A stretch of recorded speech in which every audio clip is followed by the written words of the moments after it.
tanto vero che appena insediati abbiamo eliminato le figure dirigenziali, che erano ben 5, abbiamo cambiato il segretario comunale, il direttore generale, quindi tutte le figure apicali.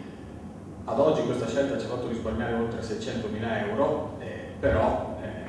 mi ha fatto frequentare il tribunale di Belluno varie volte per mobbing,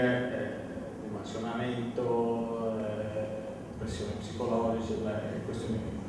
diverse, tanto vero che avevano chiesto più di 1 milione di euro di risarcimento materiale, morale, eccetera. Quasi tutte ormai sono chiuse. Quanto avete pagato per questi risarcimenti? Per ora siamo qualche decina di migliaia di euro, a fronte del risparmio dei 600.000 qui per noi. Quanto avete risparmiato? 600.000? Oltre 600.000 euro oggi, quindi sicuramente è un saldo positivo, però chiaramente frequentare il tribunale non è mai piacevole. Ma da lì non è finita, perché quando abbiamo toccato le figure apicali, ogni figura apicale aveva un suo, diciamo, orticello di fedelissimi che evidentemente da quel momento non si sono così posti con grande favore nei nostri confronti. Io dopo 6 anni di esperienza posso dirlo, cioè, qualcuno ci ha proprio messo i bastoni fra le ruote. Tante cose che stiamo inaugurando oggi avremmo dovuto e potuto inaugurarle alcuni anni fa. È che il funzionario, se vuole bloccarti o rallentarti,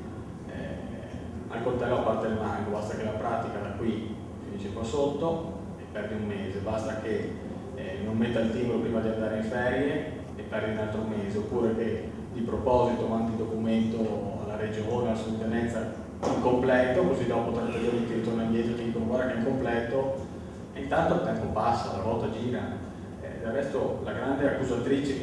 per cui poi è nata questa vicenda è andata a denunciarmi il giorno dopo che io le ho tolto la responsabilità dell'ufficio lavori pubblici,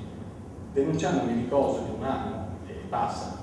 prima, che fino a quel momento in cui lei era responsabile andavano bene naturalmente. Questo per dire, e anche dagli atti della vicenda si vede che lei diceva a soggetti terzi, tanto questi tra un anno li mandiamo a casa, rivolto al sottoscritto e all'amministrazione comunale. Ma può davvero una minoranza dei dipendenti, di funzionari della pubblica amministrazione tenere così sotto scacco una città da un punto di vista anche di chi deve amministrare poi? Può, secondo me può, almeno nel breve termine. Cioè, allora, là devi fare una scelta: o trovi un compromesso dall'inizio e allora accetti certe cose, chiudi gli occhi su alcune altre e cerchi di ringraziarti un po' tutti, facendo un po' la meglio, oppure vai giù con la motosega come abbiamo fatto noi,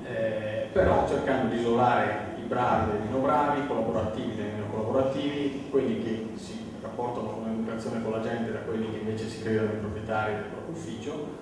sapendo che però per un po' questo ti costerà. Noi tanti di quelli, tra virgolette, un po' astiosi e negativi in questi 6 anni se ne sono andati, perché poi quando sono isolati fanno fatica loro stessi, si sentono isolati. Alcuni ce li abbiamo ancora sotto si può dire sotto le scatole, sì, insomma li abbiamo ancora negli uffici e siamo delle assurdità, cioè tipo quella che mi ha denunciato è subito diventata rappresentante sindacale. Io non posso nemmeno spostarla da un ufficio all'altro, cioè dovevano fare proprio degli spostamenti logistici, non era disposto, per farti capire, stavamo traslocando gli uffici del comune e questo va concordato con i sindacati in quanto lei è rappresentante sindacale, cioè una roba allucinante, ufficio più grande del mio, tanto per essere chiaro, anche che dicono io non posso dividere lo spazio con un altro, cioè, roba veramente